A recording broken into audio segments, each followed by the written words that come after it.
Now, we saw the IR laws, the controversial industrial relations laws passed, but the coalition have been cautious, and understandably cautious when you look at history and the work choices. I know it's a long time ago, but it still hangs there, doesn't it? It does. Work choices was a huge issue for the Howard government. It hurt. It divided the country. It was something which successive Liberal governments didn't want to go and revisit. And of course, in the case of Dutton, you've got a would-be Prime Minister who wants to ingratiate himself to working Australians. And some of these reforms that have been talked about, for example, not being able to call workers after hours, given them the ability to turn off the phone.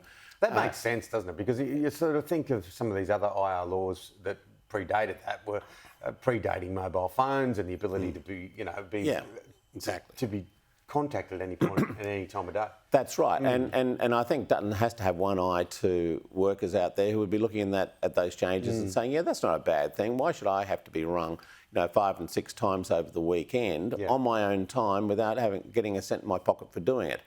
And there have been some studies done which suggest that workers are now spending a lot of free time on behalf of the boss because they've got their phones there and they can be contacted at any time. So not the worst measure in the world. It could be a tricky one to implement.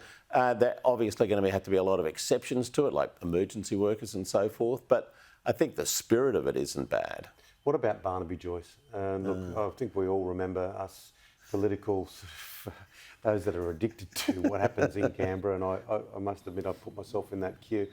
I'm glad cameras haven't followed my every movement in my life because I haven't always been innocent. But boy, oh boy, it's almost like a mini-series, his life, isn't it? We all remember Malcolm Turnbull coming out and almost talking to him like he was a school kid. Yeah, and you saw that play out in Nemesis and the residual anger that exists there. But look, I think in some ways, Barnaby Joyce sort of almost enjoys it.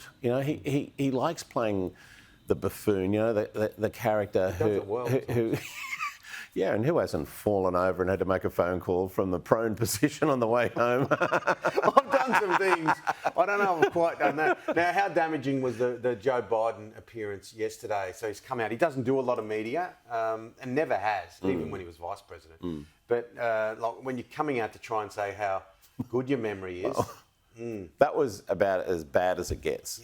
Yeah. The one issue that really worries Democrat-leaning voters is his memory.